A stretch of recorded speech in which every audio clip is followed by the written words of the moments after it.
Ladies and gentlemen, I do understand that people have difficulty trying to absorb the things that we talk about on this channel because we advocate for children first, and I know not everybody understands where we're coming from because we're talking about things especially pertaining to children that are a little bit outside of the scope of what we see as normal, and the things that I say don't sit well with a lot of people's sensibilities. But I promise you guys, we're speaking for children who can't speak for themselves and they cannot defend themselves against what their caretakers are putting them up against. Okay? What I want you guys to do is take a look at something. I want y'all to take a look at these three faces. They're going to be the subject of this particular story. I don't know exactly their level of guilt and involvement, but I do know that the fingers are being pointed at these individuals for causing or participating in a shooting that caused two children to be shot, one of them to pass away. One of those children is dead, which also means that these dudes have no aim. Whatever they were aiming at, they were not hitting at all. All right? This is something I generally talk about a lot out of Chicago, and I'm sorry to keep having to throw Chicago out there, but it does happen a lot in that area. But this story comes out of a place called, where is it at? Nashville, Tennessee. How about that? How about that? I want to tell you guys, it's so funny how we're out here talking about these people that are being shot and killed by the police, and people will say how wrong it is, and I do agree that it shouldn't happen. But why do we put so much of a focus on grown people? What did you say? Provoking these situations. That's the proper word to use. Why do we put so much focus on grown people who are provoking the police in some instances, not all, to escalate these situations? Okay? Now I get it. Y'all can debate that all day long. I'm not here to debate what's right or wrong on that side. But what I am here to do is say that we have a much bigger pandemic that's going on than anything related to what was going on last year with the COVID stuff.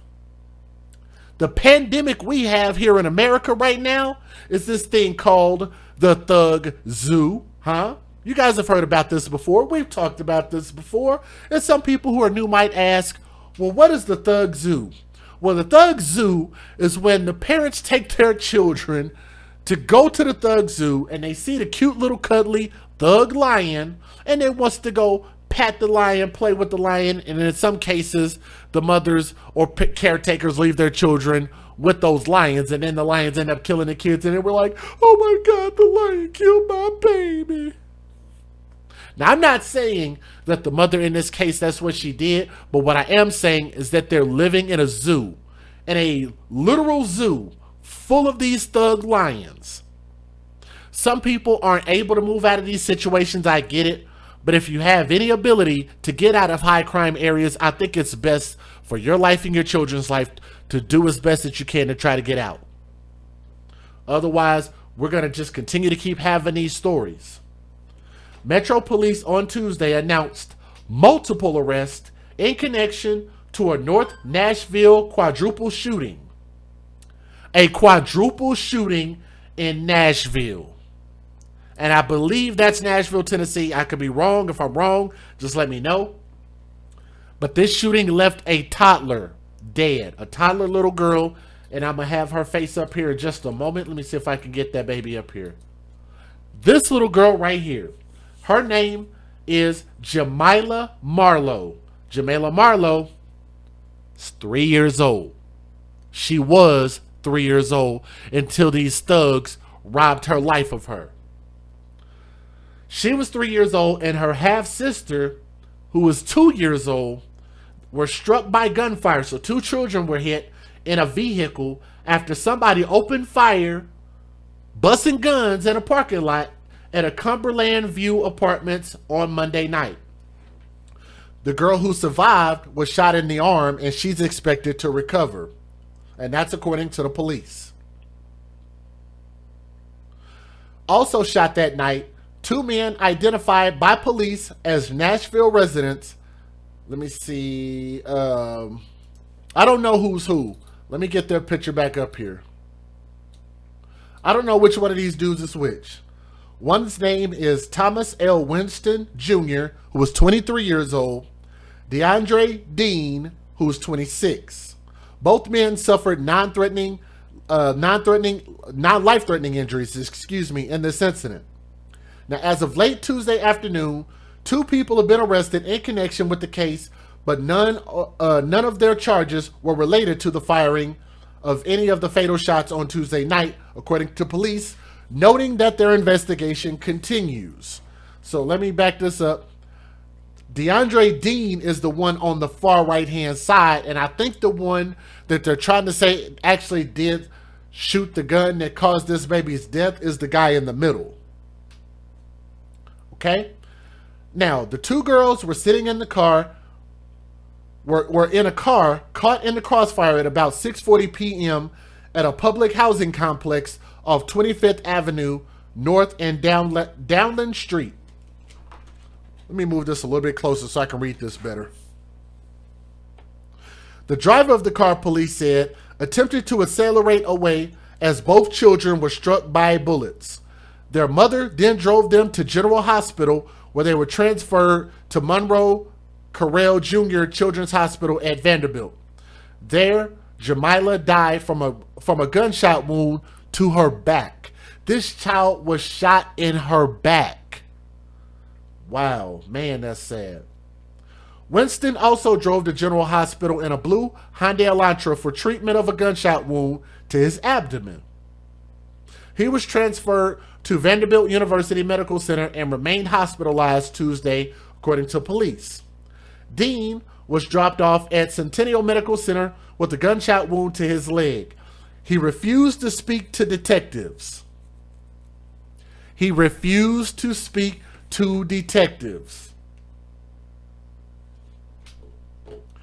But he was released from the hospital and then booked into jail on 6 unrelated outstanding warrants. How do you have that many? How is that even possible to have that many warrants? You just continue to keep doing crime, keep building up warrants, and I guess they don't know how to find him. They don't know where he was at. 6 outstanding warrants, and that's not even including what he might be involved in with this case. So that also includes a parole violation. So he was in jail, got out of jail. Parole violation, failure to appear in court, 2 counts of theft, and 2 counts of domestic assault. And that is Dean. Dean is the dude that was in the orange shirt. So let's see if we can go back. So that's the guy on the far right-hand side. That's the one I just gave the information on. An investigation so far shows that Winston, who is the dude on the left-hand side, that guy with a little smirk on his face, arrived in the housing development in the Hyundai as a large group of people had gathered in the parking lot. Police said he then walked in between the 2 buildings. Shots were then fired from that direction across the parking lot. At least 3 other people shot back. It was then Winston then retreated to the Hyundai, dropped a bloody pistol on the pavement, and then fled the area.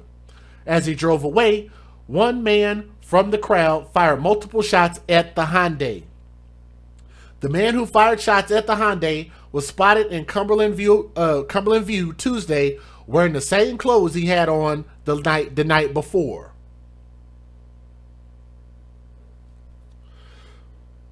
They noticed that he was wearing the same exact clothes from the night before. Gross. Nastyville, Tennessee. Thank you very much. That's very disgusting. He's identified as Anthony L. Sharp, who was the dude that was in that middle picture. Let me see if actually, right there. The dude in the middle. That's Anthony L. Sharp, who's 24 years old, and he was arrested on a charge of felony aggravated assault related to Monday's quadruple shooting. Winston's actions remain unclear.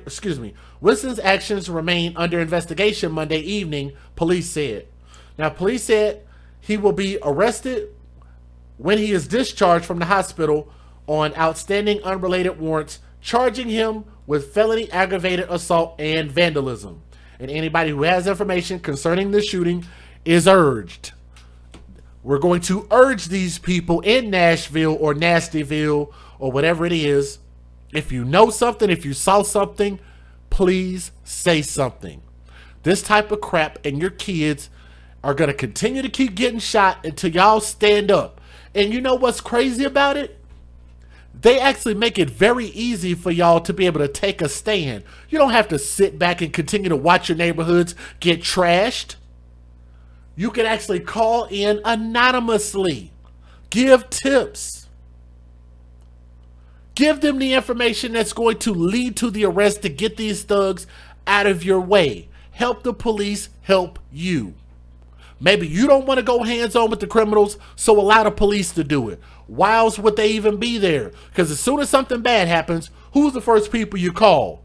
Certainly not Ghostbusters. You call the police. So if you're going to call them and ask for them to come out, then why not give them the proper information, give them the tools to be able to properly help you? We've been allowing these thugs to continue to slip through the loopholes that are the ones out there killing our kids, kidnapping our kids, and doing all type of heinous things, and we just continue to allow this thing to fester like it's just going to go away. Like maybe it won't be my day today. And I'm going to tell you something. For the mother of this little girl, she probably thought, well, it won't be me today, and it ended up being her and the half-sister. It was her day today. Tomorrow might be some of y'all's day if you live out there in that area. Maybe this coming weekend might be your weekend. There's no place safe for you. You can't be in the car. You can't be at the park. You can't be inside your house because people are getting stray bullets flying through their houses. There is no place safe. You have to hold the people who are doing this bullcrap accountable, get them off the streets. And we have to start encouraging a better mindset to not procreate with thugs and have all of these kids outside of wedlock. We have to start having better families. But look, let me go ahead and give you guys the fair usage because I got a lot more that I want to say. Let's get it. Federal law allows citizens to reproduce, distribute, or exhibit portions of copyrighted motion pictures, videotapes, or video discs under certain circumstances without the authorization of the copyright holder. This is called fair use. It is allowed for purposes of criticism, news reporting, teaching, and parody, which doesn't infringe of copyright under 17 U.S.C. 107. I'll speak a little bit more after these videos play, but if y'all would, do me a favor and click that thumbs up. It will help share streams like this and let more people know where we're at, okay? So please click that thumbs up. Here we go. Let's get it. This is a News 2 breaking news alert. We do want to get right to this breaking news alert. Coming out of North Nashville tonight, we are learning a 3-year-old toddler is dead. 3 other people have been injured after a shooting at 25th and Gallen Street north of downtown. Welcome to News 2 at 10. I'm Bob Mueller. And I'm Haley Wilgus. Let's get right to News 2's Valencia Wicker. She is joining us live in North Nashville tonight from the scene of that deadly shooting. Valencia.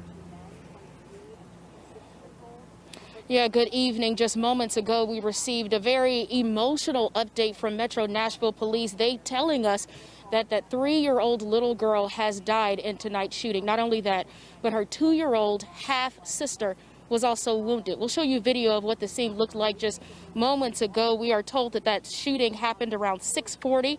It was between multiple people. At that time, we understand that the children were inside of a vehicle or a car nearby and were somehow caught in the gunfire.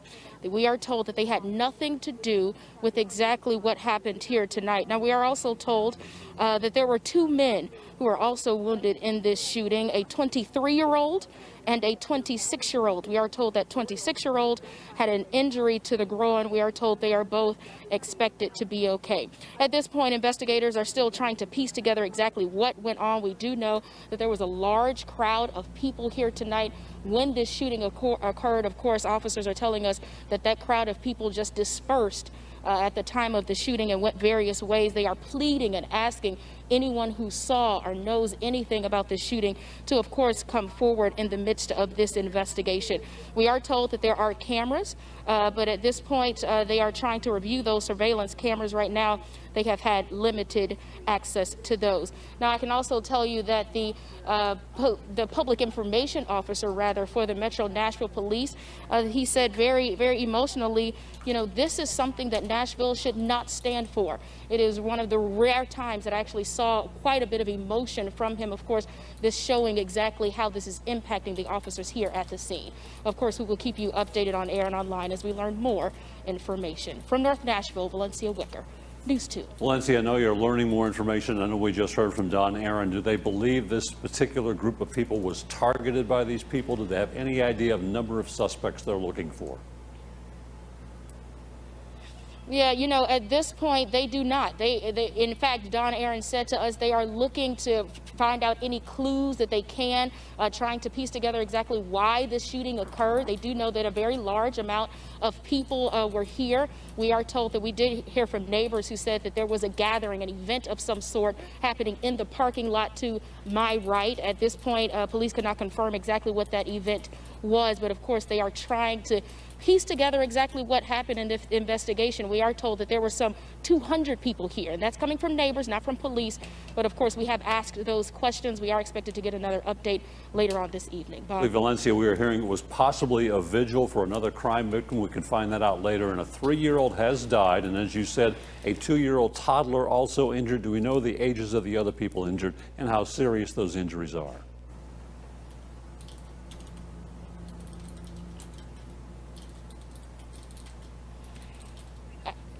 Actually, Bob, I couldn't quite hear your question, but I think you were asking how serious those injuries are. I can tell you that the 2-year-old... I'm going to try to let these videos play out, and I'm not going to do too much talking through these videos, so I'm going to try to let them play so you can kind of get a little bit more of a broad understanding about what's really going on before I give my closing thoughts. Who was the half-sister of the little girl who was killed in this shooting. We are told that she had a wound to her arm or the upper part of her body. The 2 gentlemen, which is a 23-year-old and a 26-year-old, we are told that they also had injuries to their extremities, but we are told they are expected to be okay. Again, at this point, I can tell you that we did ask if those victims were connected somehow, if the little girls were related to the gentleman, and at this point they say they don't know, but all indication says that they were not related, that these are 4 victims who were truly caught in the midst of gunfire between 2 large groups of people. Valencia Wicker in North Nashville. Thank you, Valencia. Police will update us on this situation again as the investigation continues. We will have the latest information starting on Good Morning Nashville at 4 a.m. Tracking crime where you live now, and Metro Police are investigating a deadly shooting in North Nashville that left a 3-year-old dead. Officials say multiple people were involved in a shootout in a parking lot near 25th Avenue North and Dowland Street around 6:30 yesterday evening. Julie Blasio joins us live from Metro's North Precinct, where she's following that investigation. This tragedy is not only affecting the families of the victims in the community, but also the Metro police officers who responded to this crime scene. The department saying that Nashville should not stand for this and something needs to be done about this. This happening around 6:30 in the evening last night. Let's take a look at some video of that investigation of what the scene looked like. And according to neighbors and people that were in the area at the time, around 200 people were together because they were honoring the life of Cleveland Shaw Jr., the man killed in a separate shooting last week on Clarksville Pike. Last night, multiple people started firing shots. A 3-year-old girl was killed. A 2-year-old girl was injured. 2 men were also found shot, a 23-year-old and a 26-year-old. Their injuries were non-life-threatening. Investigators do not know if the 2 men and the 2 young girls were related, but we do know that the 2 children are half-sisters, and they were sitting inside of a car, tragically caught in the crossfire. Anytime gunfire hits a child, something's wrong, and something is wrong here. And we'll be trying to ask for the community's cooperation to help us identify the persons responsible. There's more than one. There were multiple people here, and obviously the crowd scattered when all the gunfire occurred. And there were surveillance cameras in the area, so police are trying to take a look at the footage from some of those cameras. We don't know how many, but we're continuing to try to get updates from Metro Police on this. But as you just heard Don Aaron say, that multiple people were in the area, so they're hoping that somebody comes forward with information about who is responsible for this. And you can remain anonymous if you do have information, and call Nashville Crime Stoppers. The number is 615-74-CRIME. Reporting live in North Nashville, Julia Palazzo, News 2. That breaking news, a 3-year-old has been killed and 3 others hurt, including a 2-year-old, at a memorial honoring the victim of a shooting. We do know these children were half-sisters. News Channel 5's Kelsey Gibbs is joining us live from near the scene along 25th Avenue North and Dahlin Street. Kelsey, this is so tragic and so needless. Carrie, it's definitely, what we would call a senseless shooting, to hear of, 2 children under the age of 3 who were shot, just innocent victims of this crime. We do know, again, a 3-year-old was fatally shot. A 2-year-old was shot in the arm. They were inside of a car when the gunfire erupted. Now, we're hearing that the 2-year-old that was shot in the arm appears not to have life-threatening injuries. 2 adults also shot near the car, also no life-threatening injuries. We know that police were called here around 6:40 this evening. Officers tell us when the 4 people were shot, by the time they got to the scene, they were already on their way to the hospital. And neighbors telling us off camera, they were celebrating and honoring the life. Hey guys, something's going on with my audio. So if you're having issues, if it's too loud, let me know and I'll try to adjust the volume. I'm sorry, but something's wrong with my system and some of my volume levels are a little bit off. So I'm sorry if it's too loud in some of y'all ears. So I'll try to adjust it. Of Cleveland Shaw Jr., who was shot and killed not too far from here last week. Now, several people were out here to remember Shaw, and one neighbor says several cars came up and they just started shooting. Again, we do know that 4 people were shot, 2 children under the age of 3. We know that the 3-year-old girl has been, unfortunately, she has died from her injuries. The 2-year-old shot in the arm and is expected to survive. Police calling this a sad day for Nashville. They say anytime you have, a shooting that involves a children, it makes for a bad day. So unfortunately, this is still a developing story. No suspects at this time. There was tons of witnesses out here. Police are hoping that if anyone has seen anything, heard anything, to please contact police. Do this for these families. But for now, reporting live in North Nashville, Kelsey Gibbs, News Channel. It's time to wake up. Stop the violence. Stop the violence. It's a desperate plea from an already mourning family. I'm tired. You all should be tired. Aren't you tired yet? How many more do we have to kill? How many more?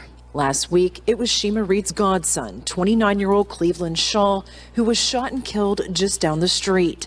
Last night at Cumberland View Apartments, the sound all too familiar as gun violence struck yet again. Dozens of shots were fired. It was so many. It was so many. It sounded like we were at war. It sounded like a war zone. Police confirming 3-year-old Jamela Marlowe was killed in the crossfire. Her half-sister, 2-year-old Antion Butler, also struck, along with 2 men. It turns my stomach. My stomach is in knots. How cemeteries are running over with our young children.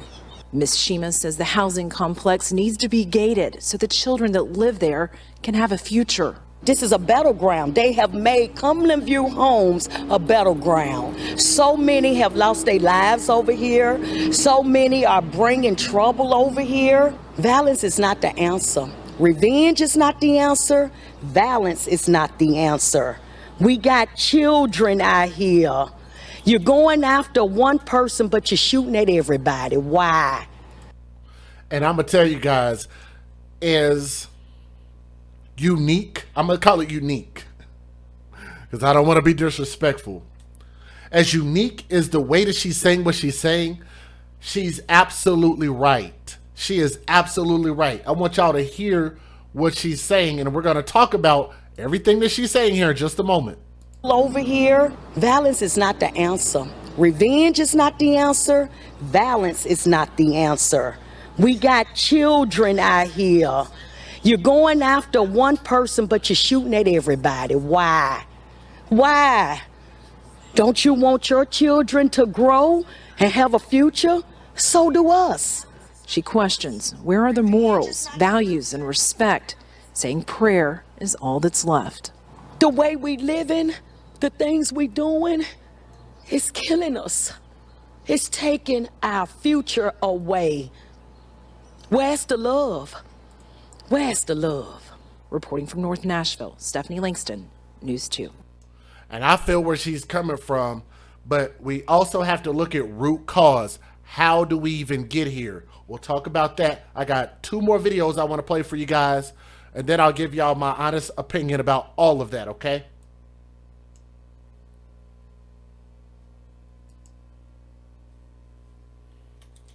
And we just got more breaking news into our newsroom. These 2 men are under investigation for their involvement in last night's shooting that killed 3-year-old Jamila Marlowe. They are not charged in her death, however. Thomas Winston is accused of shooting into a crowd at the Cumberland View housing development. Anthony Sharp is accused of shooting back. Sharp was arrested for felony aggravated assault. Winston was shot and is still in the hospital. He will be charged once released from the hospital. 3-year-old Jamila's family is mourning her loss after police say she was caught in the crossfire of that shooting. News 4's Marissa Sulik talked exclusively with the family today. And Marissa, you learned this family was heading to a vigil for another gunshot victim. Yeah, that's right, Marius. Jamila's mom tells us that she had just parked her car at the Cumberland View housing complex, which is just beyond the North Police Precinct here, when a stream of bullets hit them. Now, they were heading to another vigil last night for another gunshot victim who passed away, who was shot and killed, that is, in the same area last week. And now they're remembering their own, and that's Jamila Marlowe. But she had her own personality. That's how friends and family here remember Jamila Marlowe, a 3-year-old girl who loved to give others a compliment. I like your nails. Oh, your one day nails. my hair was all on my head, but she made me like the most prettiest woman in the world. Everything changed last night. Everything changed last night. And that's the mom. This is mom right here. So I'll let you guys listen to a little bit about what she has to say. Nieta Marlowe says her daughter was in her car last night when they got to the Cumberland View housing complex for a vigil. Me and my kids had literally just pulled up and backed in a parking spot when the shots rang off, so. Both Jamila and 2-year-old Antonia were in the back seat when bullets were fired. One hit and killed Jamila. My baby was shot through her back. She had a personality out of this world. She was, to know her was to love her, and that was a child to die for. I would have took that bullet for my baby. I prayed last night.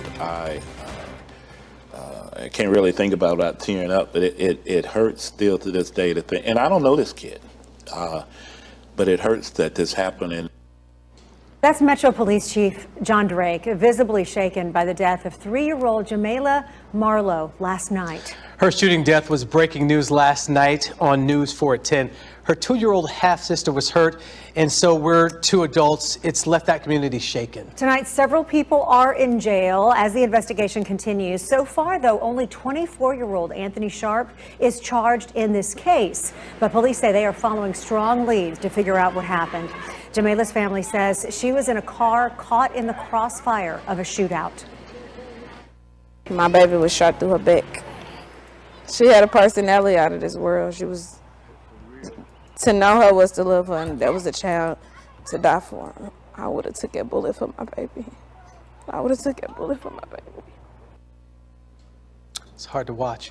Tonight, our family wants an end to all the violence. New at 10 o'clock, they're not the only ones. I met Chief Drake at police headquarters this afternoon to talk about the state of policing after more gun violence over the last few days and calls for protests around the country. But he told me first and foremost today, he wants to see our community stand up together and fight for our families, for our children, and against the rampant violence we continue to see. we're losing in 2 ways.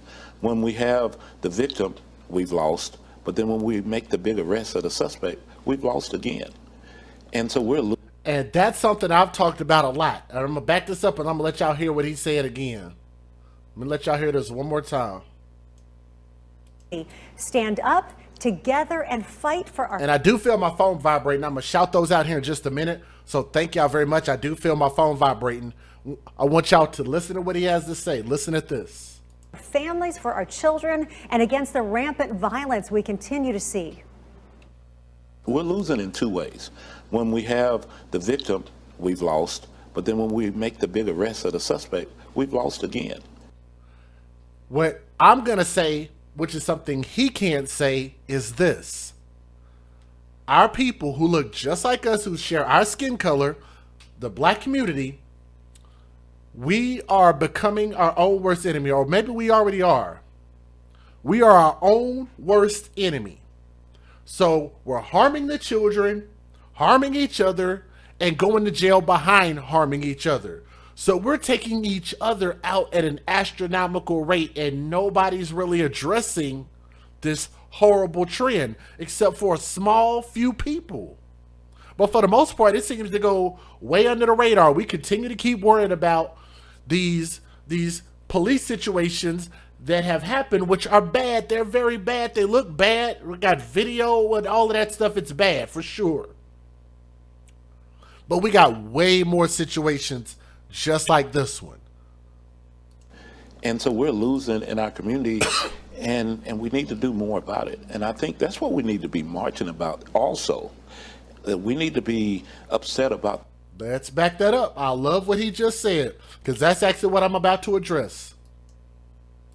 When we have the victim, we've lost. But then when we make the big arrest of the suspect, we've lost again. Listen at this part right here. Listen at this part. And so we're losing in our community, and we need to do more about it. And I think that's what we need to be marching about also.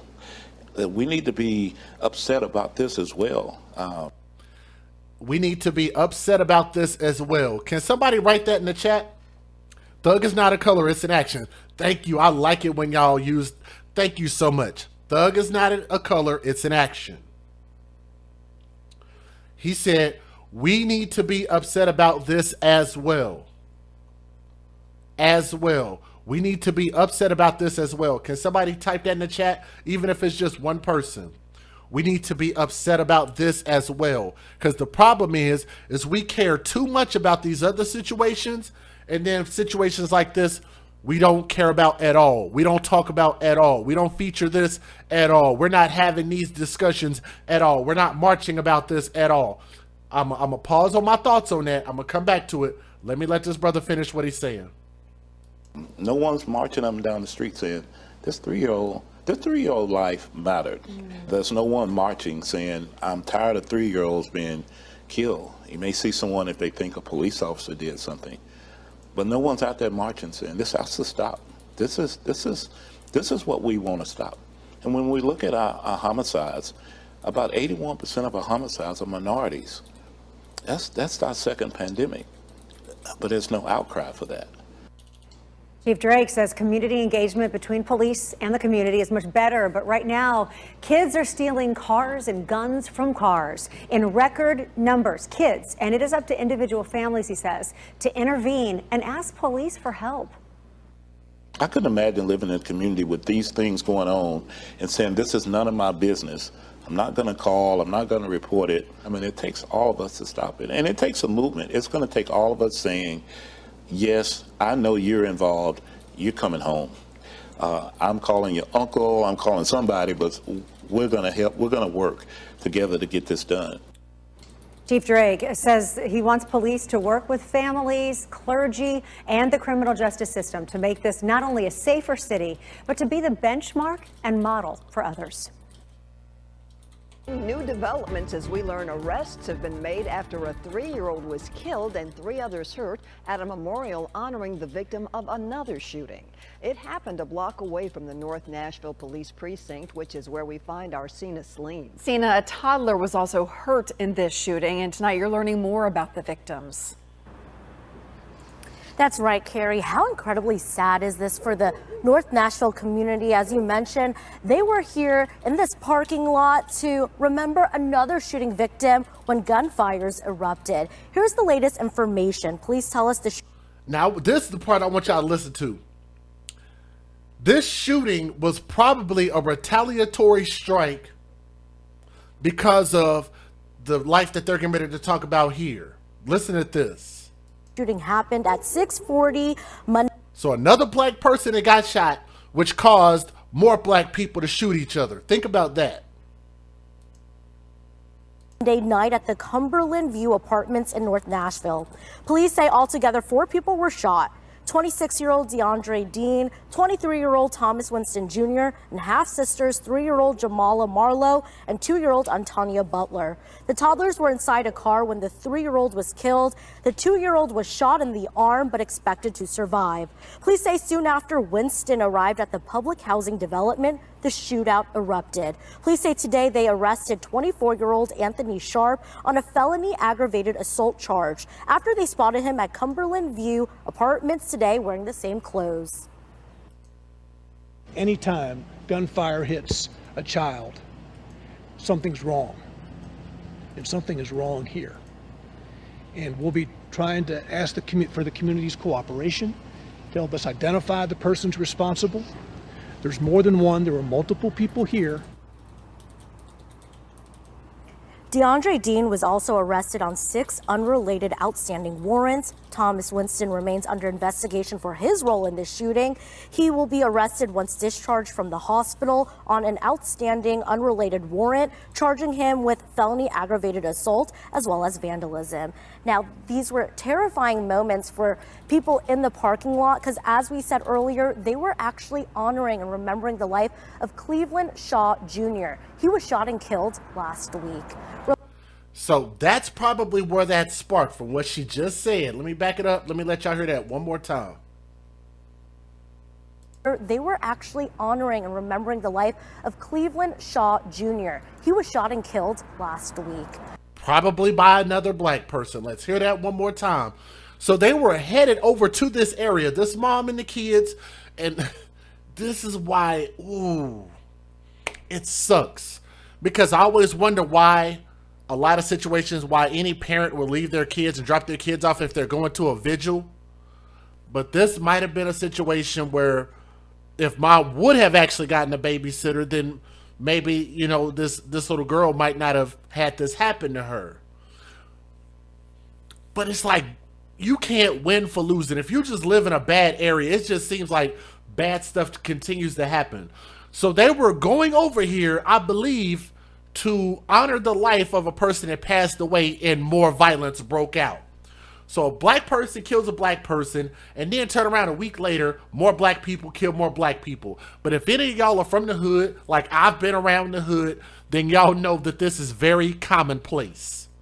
Retaliation, retaliation, retaliation, and it never stops. That's so damn stupid. Shooting.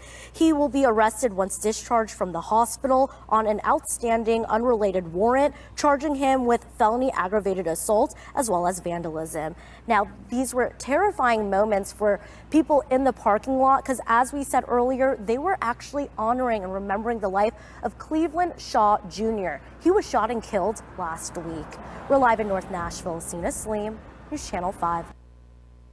Let me say this as I give my closing thoughts, and thank you for those who were able to use some of our hashtags because I think they're very helpful, especially in a situation like this.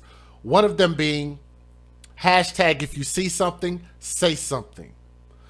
We need to be upset at this as well, just like the officer said.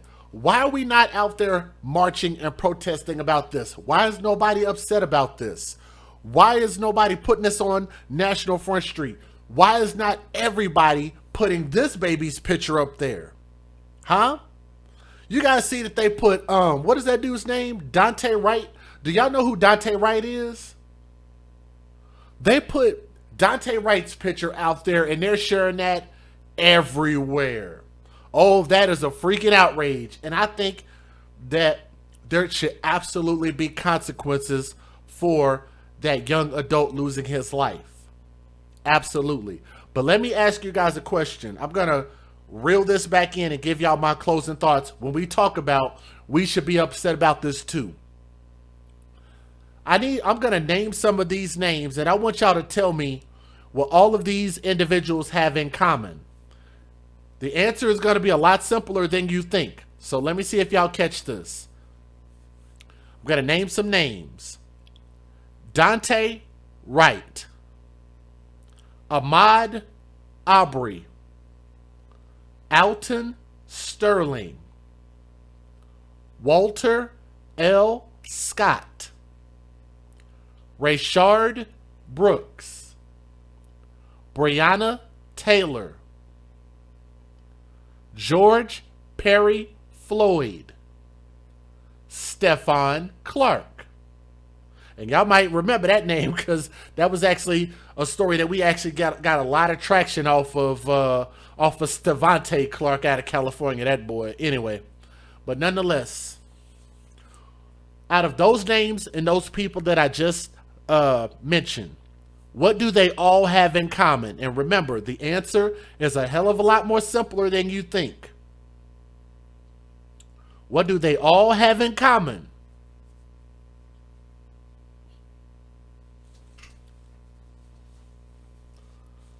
The answer is a lot more simple than you think. I'll give you guys a moment.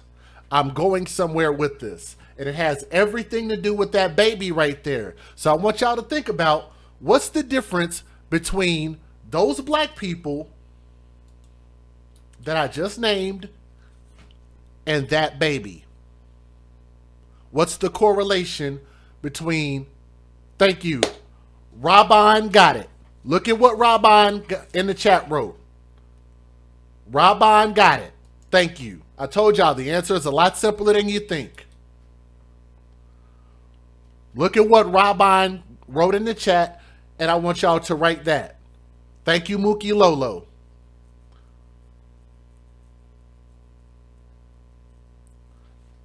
They were all adults. They had an opportunity to grow up and become something great. They got a chance to live life. And a lot of them were actually old enough that they had an opportunity to create kids. They had an opportunity to be parents. They had an opportunity to do a lot of things before their lives were tragically cut down. And I'm saying that they were tragically cut down because they should not have been cut down, especially in the fashion that they were. But what I'm saying to you is that they were grown. What I'm also saying to you is that what about these babies? Huh? While we are so quick to mention those names, I want y'all to remember such and such and such and such. That little girl was 3 years old.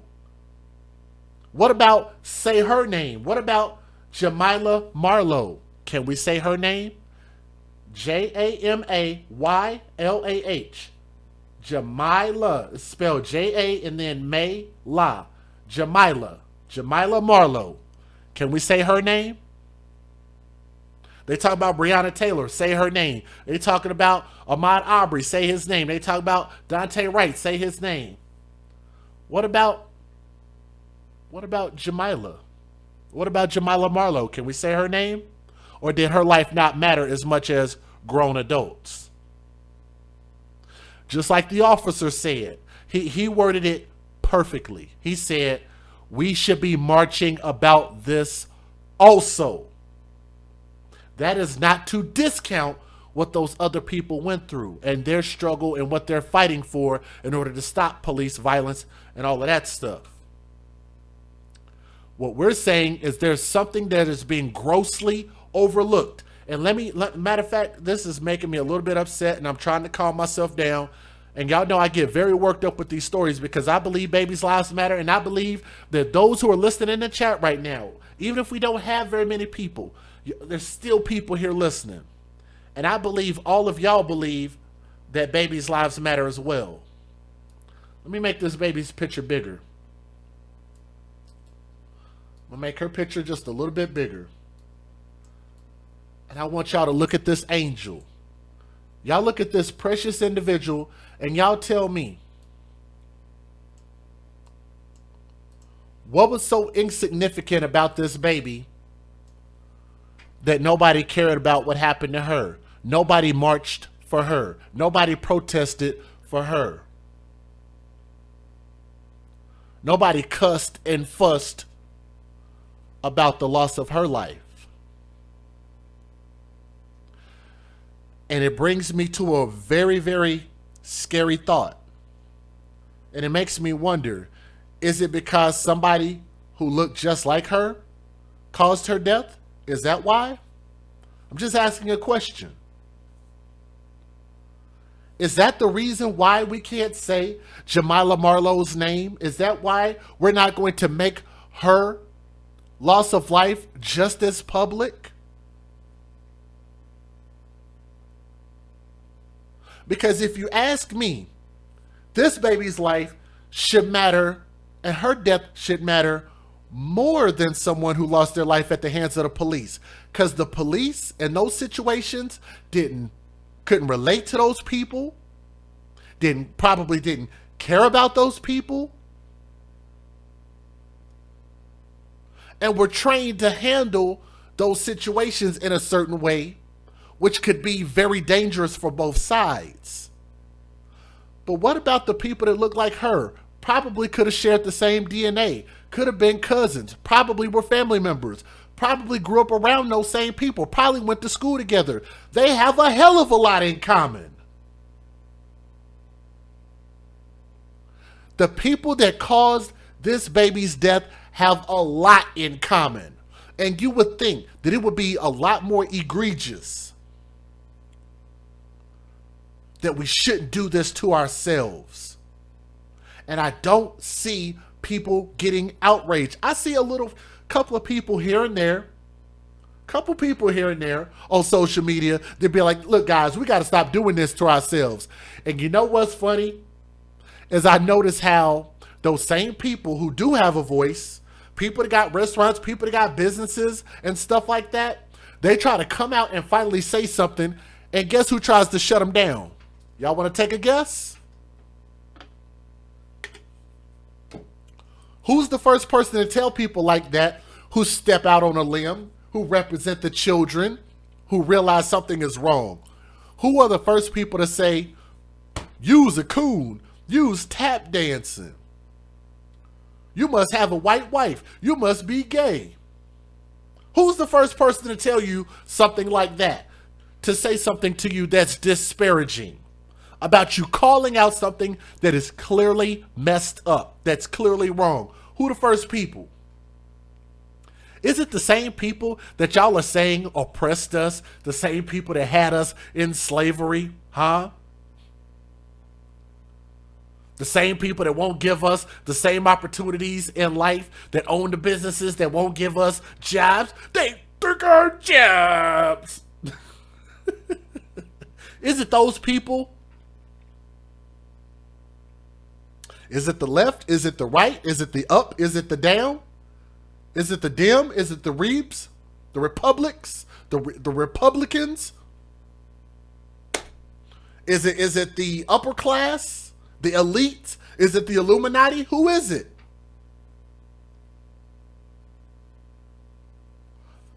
Oh, that's right. I forgot. It's people that look just like us who say the worst things to each other to hold us back from putting out the correct message. Now, why is that? Because I'm going to tell you guys, everything starts with choice. You guys have watched The Matrix, right? If you haven't watched The Matrix, watch all 3 of them. Hell, watch even the Animatrix. Watch all 4. It's good stuff. Because even me, I was able to take something from that movie, even though I enjoyed the action, but I was able to learn from it. And everything starts with what? Choice. Everything starts with choice. The problem is choice. This baby is dead because of what? Choice.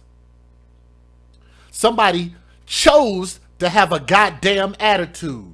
Somebody chose to load up their weapon. Somebody chose to be disrespectful. Somebody chose to jump into a firefight. Somebody chose to unload the clip, aka magazine. Somebody chose to be reckless. People chose to do this around family and friends, cousins, brothers, sisters, and kids. Choice. They chose. So how are we going to point the finger at any freaking body else? Why are we looking anywhere else? We're pointing the finger, oh, it's because of, no, it's because of us. Us.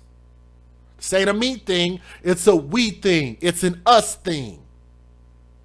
The people who are your neighbors, the people who live in your city, the problem is us.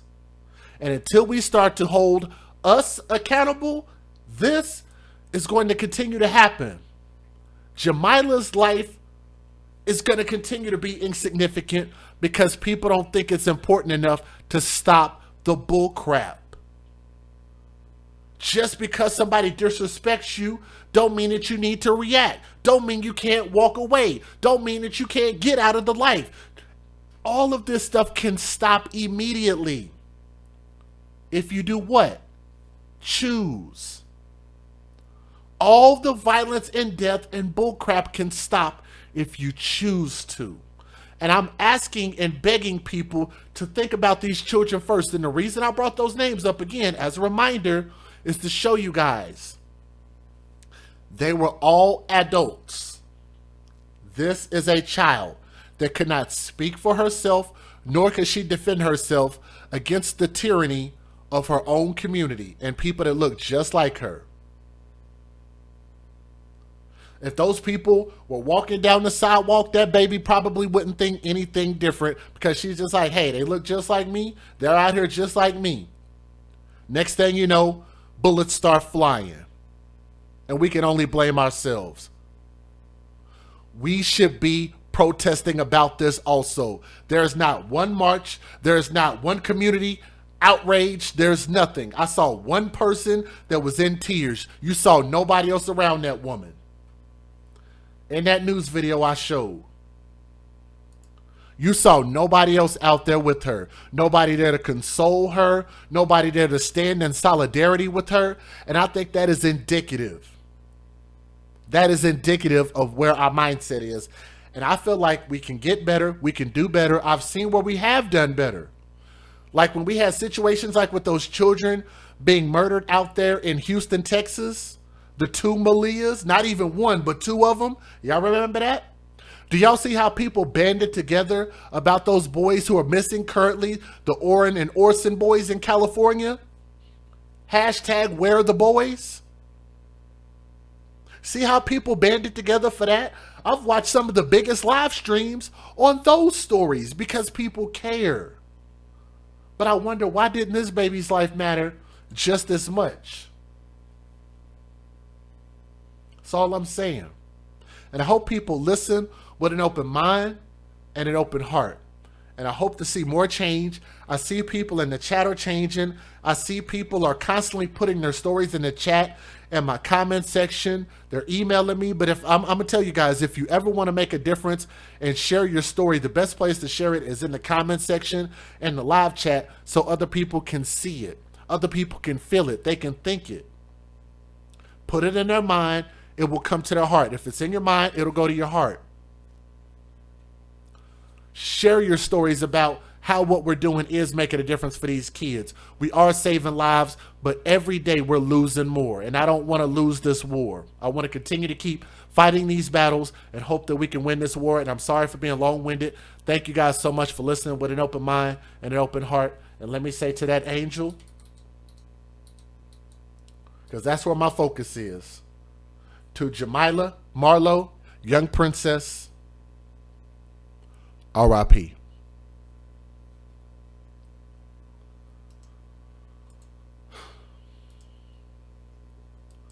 I feel real bad for the mom because, like I said, man, I don't feel like they did anything wrong. When they say wrong place, wrong time, that's literally what this was. Wrong place, wrong time. She was just real unfortunate. Do you got one more story real quick before I let y'all go? I know it's really late, and I didn't mean to take that long telling this story. I got one more baby I want to talk about, if y'all don't mind. Do y'all have time tonight?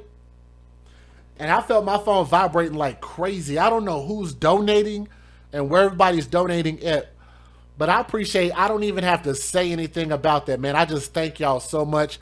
And I thank those who have been donating, those who are currently members, those who used to be members, those who currently are Patreon, those who used to be, everybody. I thank y'all so much because, like I say, a lot of times I just get in here and I talk about these stories. And I just feel my phone vibrating, and I'm just like, wow, man, I'm so thankful to have y'all support in that fashion. So I thank y'all so much. Okay. Okay, looks like it went up a little bit. So it said the goal was originally 250. So we are at 262.08.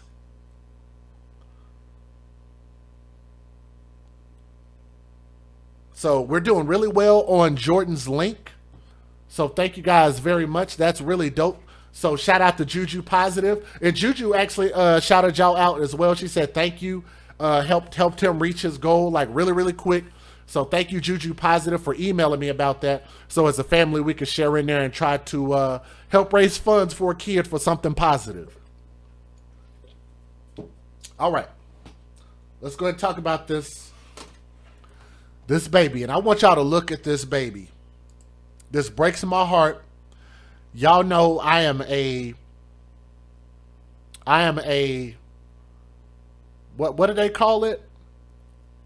A girl dad, I guess. Is that what you call it? I love little girls.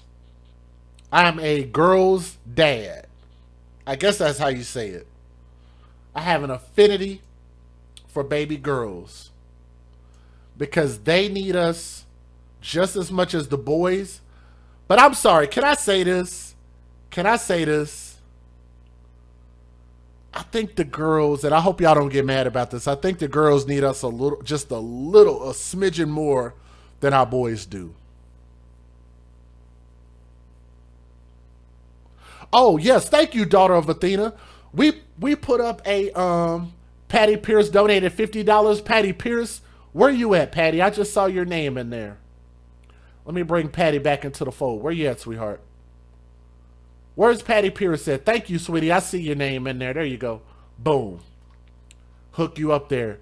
Donated 50. Patty, if you're listening, thank you, sweetie.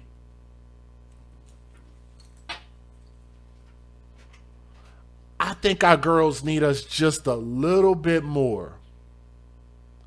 And that's not to take away from the boys. But I want y'all to look at this baby's face. Look at that.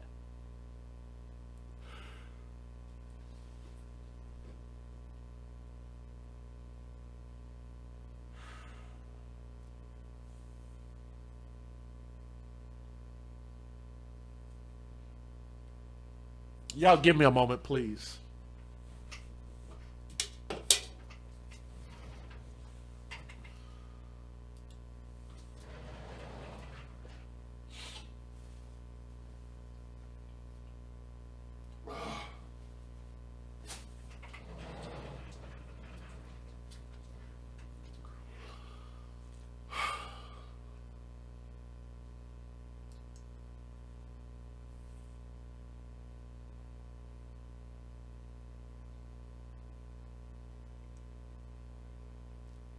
Please, y'all bear with me just a moment. I look at this baby and I think about my daughter. My baby has been sleeper for a minute because she in school. Man, I just don't think y'all, and I know my daughter thinks it's weird sometimes. I love being around my daughter. I really do. Y'all hear me talk about her on the show all the time.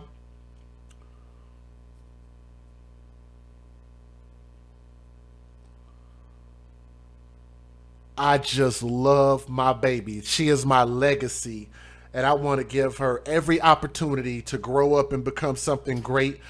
And to be honest with you guys, I just feel like everything I'm working for is just to make sure that she has a hell of a leg up when she gets out into the world and becomes an adult. Just everything I'm working for. I probably shouldn't even be telling y'all this, but I'm trying to make sure that she's set up and that everything goes to her. I just want to make sure she has the best opportunity to just really get a good head start. I think our girls need us just as much as the boys, but I think the girls need us a little bit more. And I don't mean any disrespect by saying that. And I'm sorry, but just I need to do this story. Okay.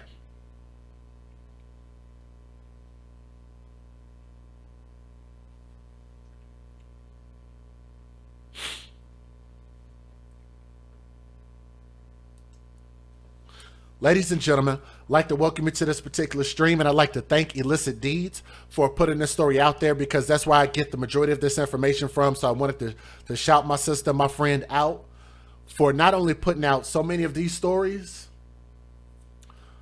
but just staying so consistent, because it can be a bit depressing and it can be a little bit overwhelming sometimes. But I know our babies need us, which is why we continue to advocate for children first, okay? I want y'all to look at this baby right here. There is a couple, a Cody couple out of Cody, Wyoming. I don't know much about Wyoming, but apparently they have a Cody out there. A Cody couple is charged with murder in the connection to a child's death. On Monday, Park County prosecutors upgraded the child abuse charges against this individual. His name is Paisleigh Williams. I don't know how you pronounce his name. Moshe. Mashi. I don't know how you pronounce his name. He's an idiot. He's stupid. It don't matter how you pronounce his name. So, hold on. Sorry, hit the button. He's 30 years old, and his girlfriend, so dad's girlfriend, her name is Carolyn Anu, who is 28 years old. And they allege that the dad and the girlfriend inflicted a fatal injury to his daughter. They together inflicted an injury on his daughter. And I think, like I said, whoever is the custodial parent, the biological parent, should get more time in prison. Whatever time you give them that much more time in prison. Because I think that's probably the most egregious thing ever, is that when you are a parent and you allow somebody else to take advantage of, abuse, and misuse your legacy, your DNA, your child. Whatever time they get, if they give him life in prison, give him an extra life sentence for being a dumbass. The little girl's name, let me see if I can back that up just for a moment. This baby, her name, excuse me, I'm sorry. Her name is Paisleigh Williams. Paisleigh Williams passed away after months of abuse. I like that name. Paisleigh died on April the 4th, which was 15, 14, 13, 12, 11 days ago at Children's Hospital in Colorado. Charging documents filed Monday indicate that the child died as a result of blunt force trauma to her abdomen. The blow reportedly, oh my goodness. I'm going to warn you guys, these details are graphic, so if you have to leave, I understand. I'm giving you an opportunity to click off and leave before I read this. Yes, they are monsters. Brace yourselves. This child died as a result of blunt force trauma to her abdomen, and the blow reportedly separated her intestines in 2 places.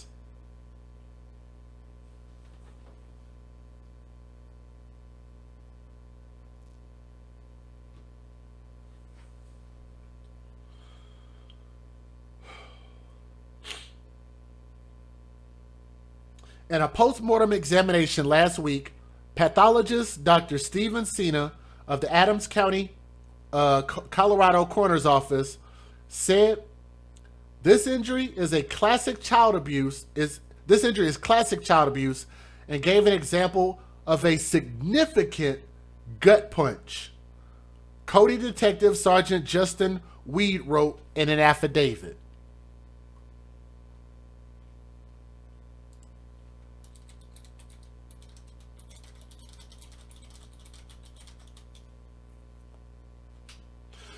Weed quotes doctors as saying the injury appeared to have been inflicted sometime between the night of March the 25th and the afternoon of March the 27th, when the father sought medical treatment for his daughter at Cody Regional Hospital. However, the officer's affidavit does not indicate how the injury occurred or who might have been responsible. In interviews with the Cody police, Anu and Williams, dad and girlfriend, reportedly cast suspicion on each other. So these two dumbasses are pointing the finger at each other, which I also think you should get extra time in prison for that alone. But they each denied ever abusing the child or knowing how she was injured, according to the documents. At a Monday hearing in Park County Circuit Court, Anu's defense, dad's girlfriend's defense attorney attacked the case against her. At this point, based on the affidavit, with the sentence enhanced charge now, I think there's real problems with proof based on what we've seen as to my client's culpability on anything, let alone homicide, and that's according to attorney Travis Smith. And I want y'all to remember, that's what attorneys are supposed to do. They're going to throw that reasonable doubt out there. Smith made the comment in response to a request from Deputy Park County Attorney Jack Hatfield to have the couple held with no bond while the case is pending, which makes sense. State law allows judges to deny bail in first-degree murder cases if the proof is evident or the presumption great. Hatfield described that standing as being, as long as we make a sufficient showing that we can get through the trial, get through to trial, then they should not be eligible for bail. However, Circuit Court Judge Bruce Waters said it was more appropriate in this case to leave the girlfriend and Williams bond at $1 million cash each. So I think that's high enough that they should not be able to get out. They've been in jail and unable to post bail since being arrested on the morning of March 31st. Now, first-degree murder typically involves an allegation that the defendant killed someone purposefully with premeditated malice, which most of us, y'all been watching me long enough, we should all know that. That means it was premeditated. However, the charge can also apply if the death occurs while the defendant is committing another felony, including child abuse, which that should fall on both of them. Charging documents say doctors noted numerous injuries on Paisleigh's body. She had a fractured left clavicle in March, with past fractures to her neck and several ribs that appeared to have been broken months earlier. What did that baby do? What did she do?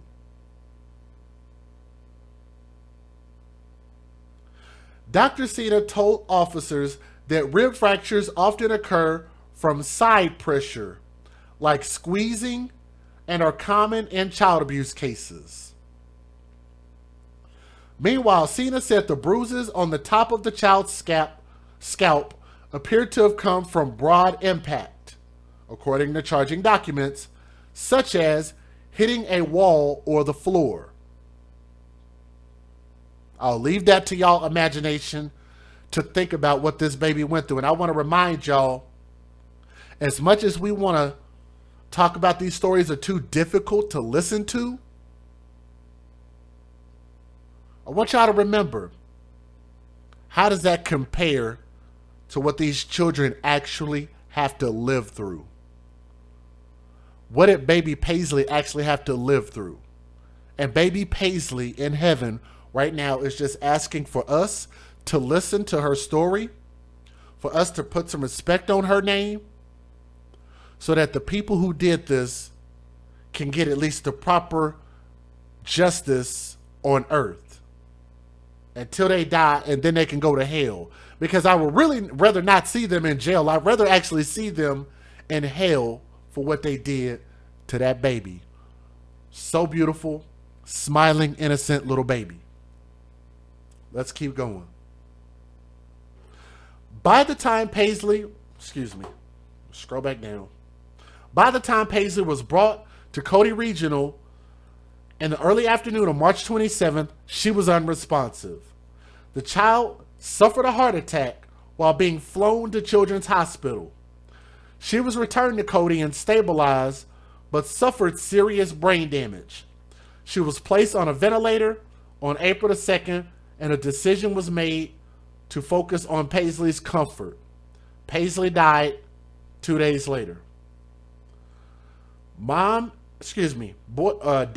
and girlfriend reportedly told police they initially thought the toddler was suffering from some kind of stomach bug, as she couldn't keep anything down on March 26. Doctors indicated the actual cause was the injury to her abdomen and intestines, and I'm not going to give that detail anymore because it was really hard to say. Both of them reportedly gave police various explanations and theories about the different injuries that medical personnel and officers observed on the child. As an example, they said the 2-year-old had fallen off a stool and out of a low-lying toddler bed. I'm going to read that again. Hashtag, where's the biological mother? This really sucks for biological fathers today. Because damn, man, like, how can you allow this to happen? Why would you participate in this? For what? You clearly didn't love this little girl. Why would you even take custody of her? Why even have her in your possession?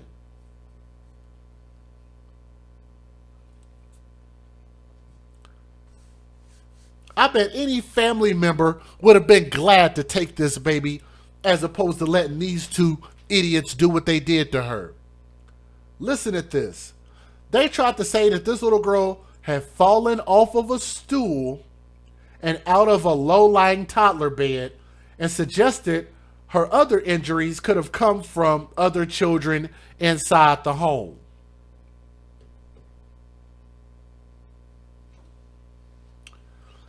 Ladies and gentlemen, is that even possible? For that little girl to have fallen out of a toddler bed. And they specifically said a low-lying toddler bed.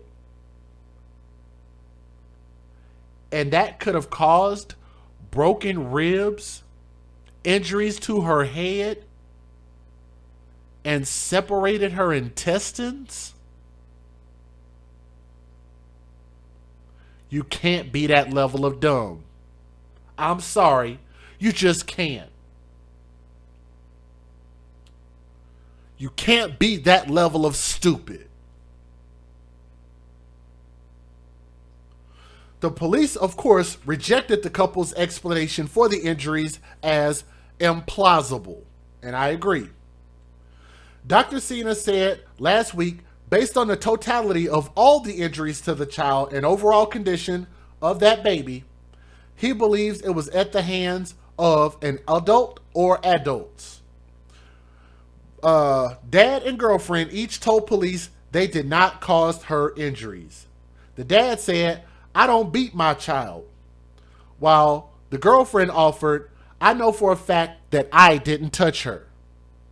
However, the dad, Williams, reportedly made a comment about the girlfriend trying to save herself, while the girlfriend suggested that dad was responsible, saying, "I don't know who else would have done it." Like I said, they both pointing the finger at each other. I think they both need to go down in prison for life. I don't even really care who really was responsible for something about this just don't sit right. They're both pointing the finger at each other. Somebody did something, and that baby was in dad's care. I definitely think more onus should be put on the custodial parent, or the parent that's the biological DNA parent that has the kid at that time. That has to definitely play into this. Lee Hellinger in the chat said, I did many reenactments with toddler beds to prove that that wasn't the cause of death. Even if you just use a smidgen of common sense, you just know that it's not going to cause that type of damage. A bruise? Maybe. Not separated intestines, not broken ribs.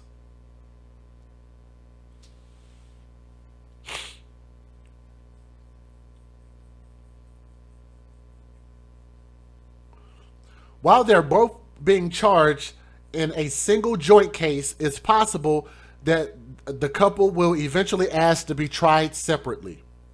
Judge Waters initially planned to schedule one preliminary hearing for both of them, but after a schedule conflict, who was the girlfriend, her defense attorney said he had no problem with the hearings being scheduled separately. I'm not trying to allude to anything, but quite honestly, I think if they're separate, I don't think any strong opposition. I don't have any strong opposition to doing it. So Williams is set for a preliminary hearing on Friday with the girlfriends, who's set on April the 22nd. So that's coming up. So let me go ahead and give you guys the fair usage, and let me let you listen to the news videos. Let's get it. Federal law allows citizens to reproduce, distribute, or exhibit portions of copyrighted motion pictures, videotapes, or video discs under certain circumstances without the authorization of the copyright holder. This is called fair use. It is allowed for purposes of criticism, news reporting, teaching, and parody, which doesn't infringe of copyright under 17 U.S.C. 107. And I want to give a quick shout out to this news station.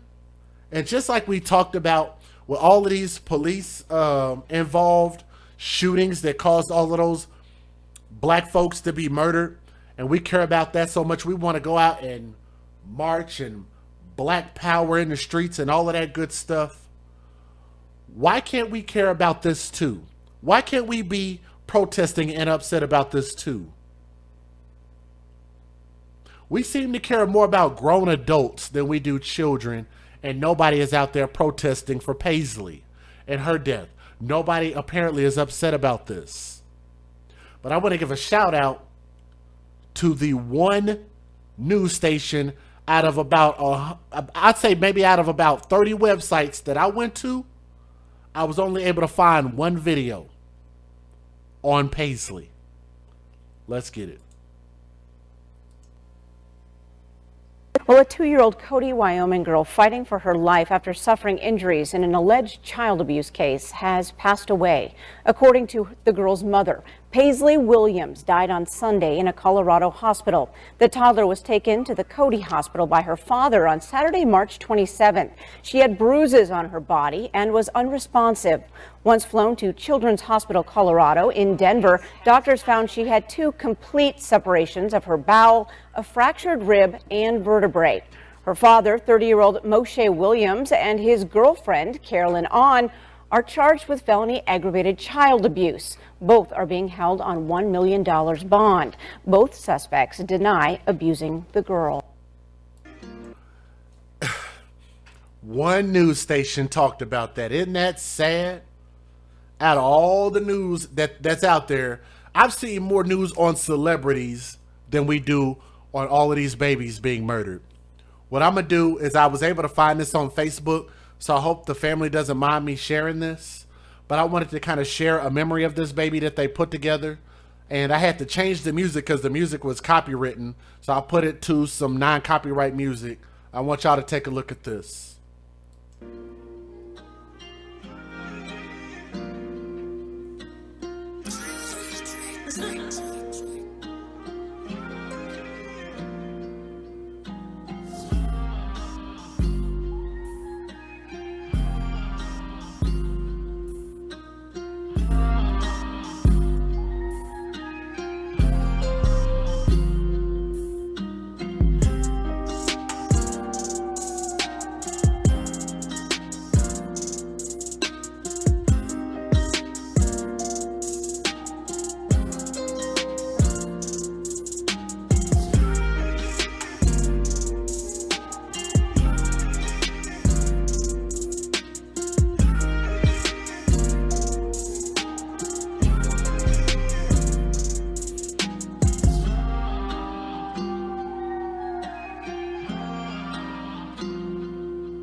give my closing thoughts about this. Dad acts like he didn't know.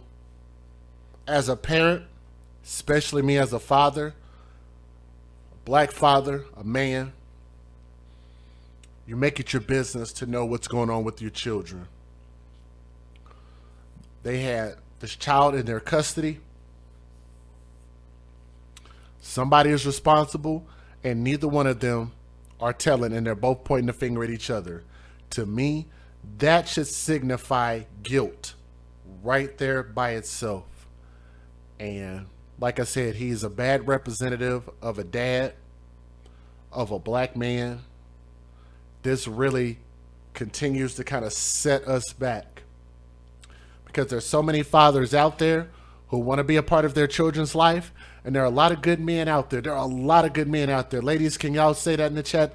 There are a lot of good men and good fathers out there. Maybe some of y'all know some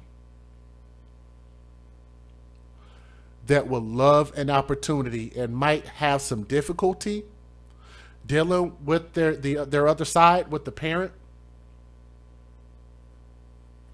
Sorry. There are a lot of men out there who are dealing with the other parent and are literally going through hell just to be able to see their kid, to spend time with them, to try to raise them. You know, they have to go through the courts and all of this type of stuff. And I just think, and I want to say this before we close out, that I really wish that us as biological mothers and fathers could just come together, and we shouldn't have to use the court systems. Because if the court systems weren't here, all we would have is each other. We only got one life to live. And I don't mean to be so cliche by saying that, but I really wish we would do what's best for our children, or otherwise, why bring them here? Why bring them here? Why have them in your custody? Why have them at your house if that's all you're going to do to them? We use these children for the benefits that we can collect off of these kids, hashtag babies for benefits. Then we don't even appreciate them when we have them here. We don't do what's best by them, what's best and conducive to their future. And if I think you're going to do that, then we have to start having the wherewithal to say, you know what? I need to be more responsible and just don't have sex. Don't procreate. Don't be a parent. Don't bring these babies into this world to just do them like that.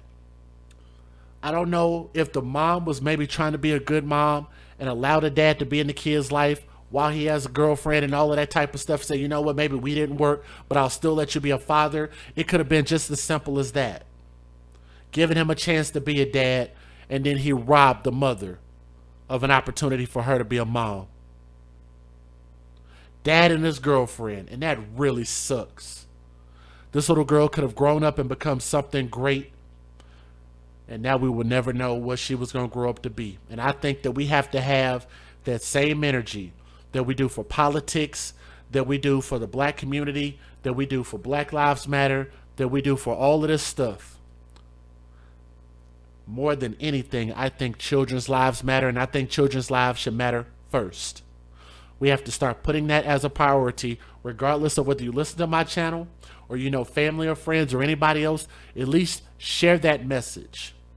And we need to be there for our children, because they cannot speak for themselves, nor can they defend themselves against the tyranny of their caretakers. I want to close this out with my favorite picture. Two favorite pictures. I'm going to put up two favorite pictures of baby Paisleigh, because I think Paisleigh's life mattered.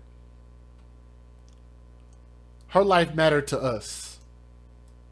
Her life mattered to her mother. These are my two favorite pictures.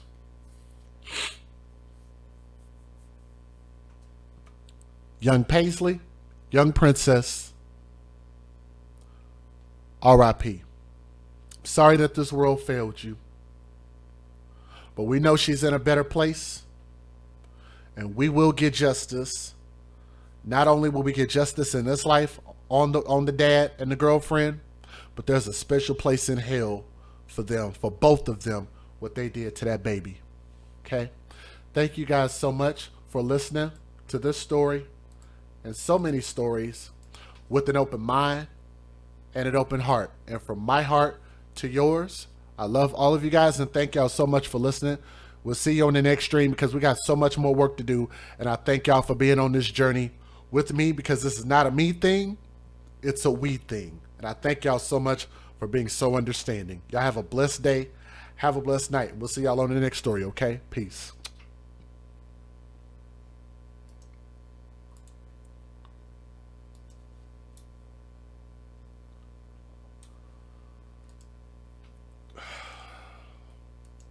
Sorry I got a little choked up, guys. That story just, it brings up so many thoughts. Baby sitting there just drinking juice and stuff. Like, I don't understand. Sorry. Oh, hold on.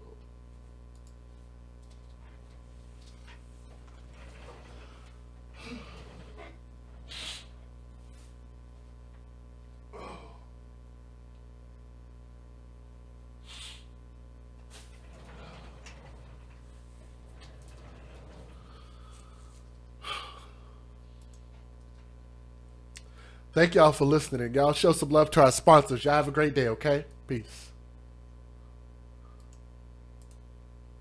Right here. Here we go.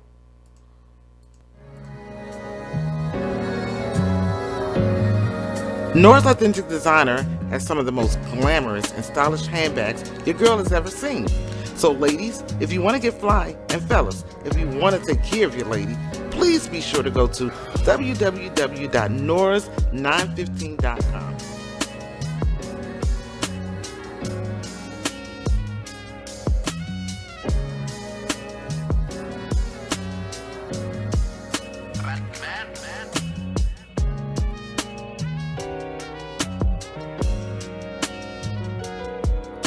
www.noras915.com. That's right, www.noras915.com.